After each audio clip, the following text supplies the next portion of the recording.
This story is called cheating. Flight attendant wants an open relationship. I have never been to a forum. I am 48 years old and my wife is 44 and we have been married for 15 years. We had a good relationship, at least I thought we did. But it has been almost 2 years since we have had any real intimacy. My wife had some childhood trauma way back when. I won't say what it was, but it's affected her for a good portion of her life. But with therapy, she has been able to overcome most of it. One of the reasons we didn't have any kids was why she was going to therapy. She was on quite a bit of medication. Some of this medication has some serious side effects, but she really didn't have many setbacks from the medication before my wife became a flight attendant. She was helping her father run a gas station. They had a falling out because she wanted more money. Her becoming a flight attendant came out of nowhere. She had lunch with a friend of hers who was a flight attendant and told her how lucrative the position can be. She told my wife that when she became a flight attendant, they started her out at $35,000 per year. But she told my wife the downside to being a flight attendant: it's hard to maintain a relationship. In most cases. After that meeting, my wife and I talked about it, since my wife had the necessary educational requirements. And I think the airlines required some additional schooling and training. She applied at 4 different airlines: Delta, United Airlines, Frontier Airlines and Southwest Airlines. Delta was the only one that hired her. At first I was happy for her. She was making about the same as I was making at the time, and she kept getting raises every year. It seemed substantial raises. But what I didn't know then is that this job came with a price. My wife was gone a lot. I mean, it seemed like she was going every day, only coming home for a few days at a time. When she was home, she wasn't really present. I couldn't figure out why. After about the 3rd year of her being a flight attendant is when I noticed her behavior slightly shifting. She would come home and we would have a few days of bliss, but it seemed like the second week she was back home, she would start to get strange. Not only did her behavior change, her spending habits also changed. She was buying a lot of sexy clothes, but I didn't see her in those clothes. I started to get suspicious, but I didn't want to accuse her of anything. I wanted to make sure before I confront her with indisputable evidence. So as the weeks and months go by, she is still traveling, coming home, not touching me, and spending lots of money on clothing. Well, I had lunch with a friend one day and told him what was happening. He travels quite a bit himself, and he honestly said, "I don't know what I can tell you."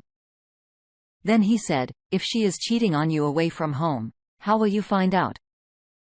He said, "Hiring a private investigator may be your only option, but it's going to be expensive." He was right.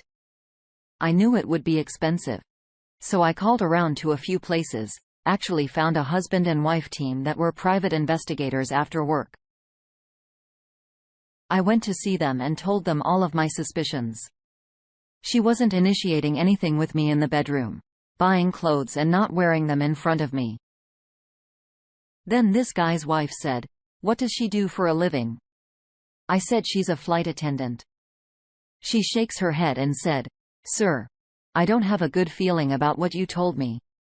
My heart just sank after she said that. I told them I needed to find out what was going on. They gave me their price. It would cost me almost $7,000 to follow her while she was traveling and get the video footage I needed. They told me to go home and think about it and get back to them when I have the opportunity. I went back home. And to my surprise, my wife wanted to talk to me, and it wasn't pleasant. She basically told me, not in so many words, she was not happy with our sex life and wanted to explore an open relationship. I said, "What the hell do you mean?" She says, "I want to see other men." I basically told her, "No way. I am not doing that." Then she says, "So you want me to be unhappy with our boys' sex life?" I said, "No, I don't want you to be unhappy. But I am not willing to accept that I am not participating in an open relationship. Well, as you guessed it, that conversation didn't resolve anything. We went to bed, not speaking to one another. That night, the next day, I met with the husband and wife team that are private investigators and pay them their fee of $7,000.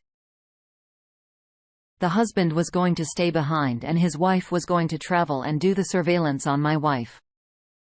I told him my wife is leaving on a certain day. I gave them a picture of her, what kind of car she drove and where she usually hangs out when she is home over the next few days before she was due to travel. Again, the surveillance showed her on her cell phone a lot and going to the mall on occasion, mostly by herself. On the day she was traveling, the private investigator sent me a text showing my wife walking next to a man and they were walking rather quickly. I assumed to make sure they made the flight. The private investigator simply asked me, "Did I know this man?" I simply replied that I didn't. So the private investigator sent me a text saying from that point on, she was documenting everything and would be in touch as soon as they landed later that night.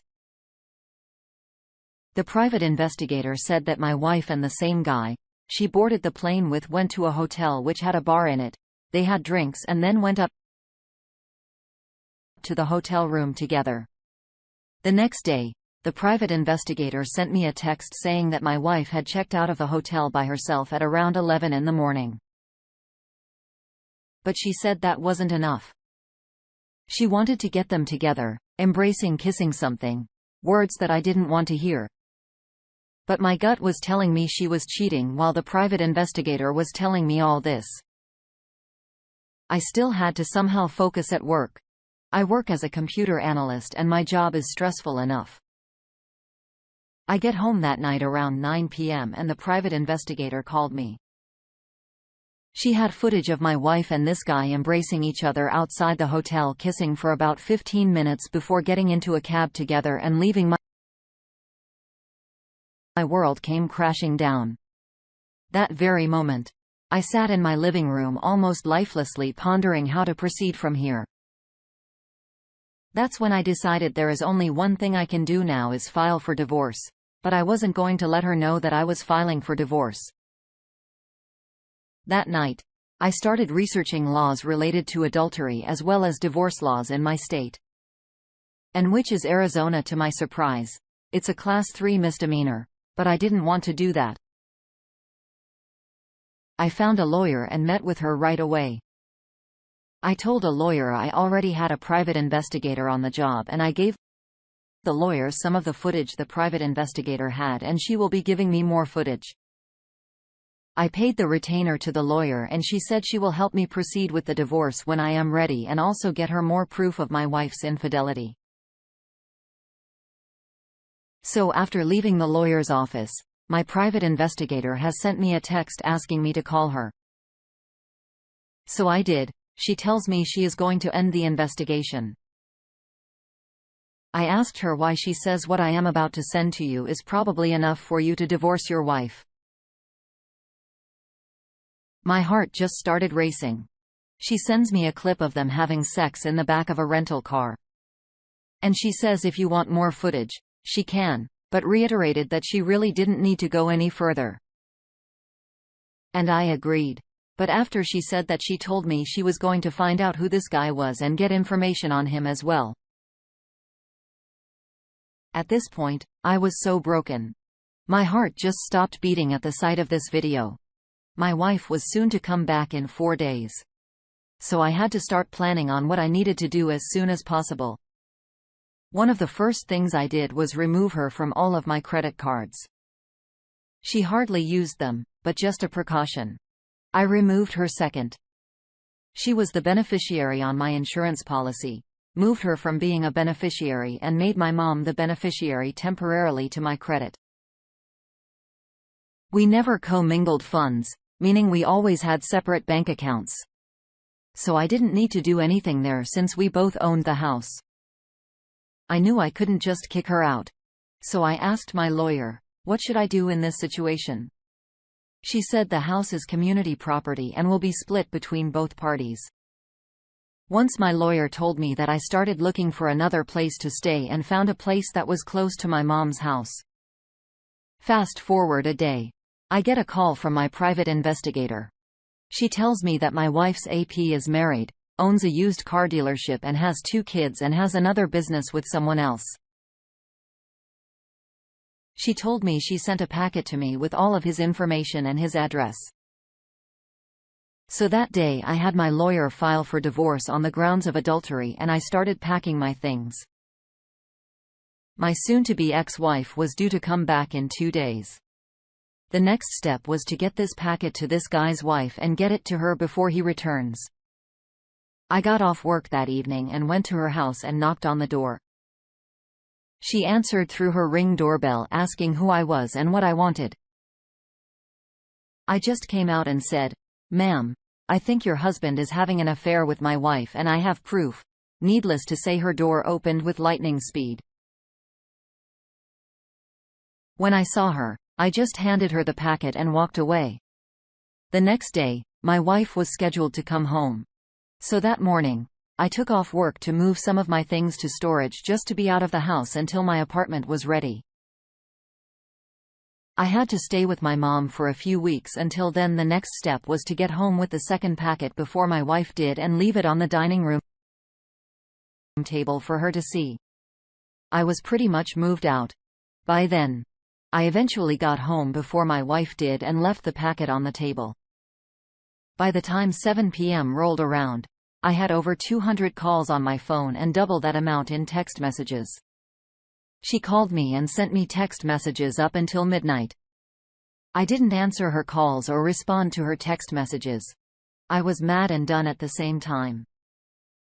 A few days later, my wife was served with divorce papers and I did not hear from her when she did get them. Fast forward a week. And my attorney calls me and says my soon-to-be ex-wife isn't asking for anything too crazy in the divorce. No alimony. She just wants 1 car and her half of the equity in the house at the divorce hearing. It was quick and painless. We agreed to split the equity in the home.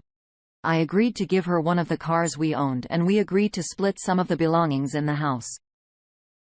About 4 months after the divorce, I learned that my ex-wife's AP was arrested on federal fraud charges. Apparently he was fraudulently obtaining government contracts with his business partner. And I also learned that my ex-wife never stopped seeing her AP even when she was blowing up my phone that night and professing her love for me. 2 months later, we sold the house and split the equity we had in the house. When I was at the closing, she was trying to talk to me. I simply told her we don't have anything to discuss outside of the sale of the house. After that I never heard from or saw her again. Last I heard she was still a flight attendant and she may have been involved in her PS fraud case. When I got this story, I was told to leave the names out for privacy reasons. In my opinion,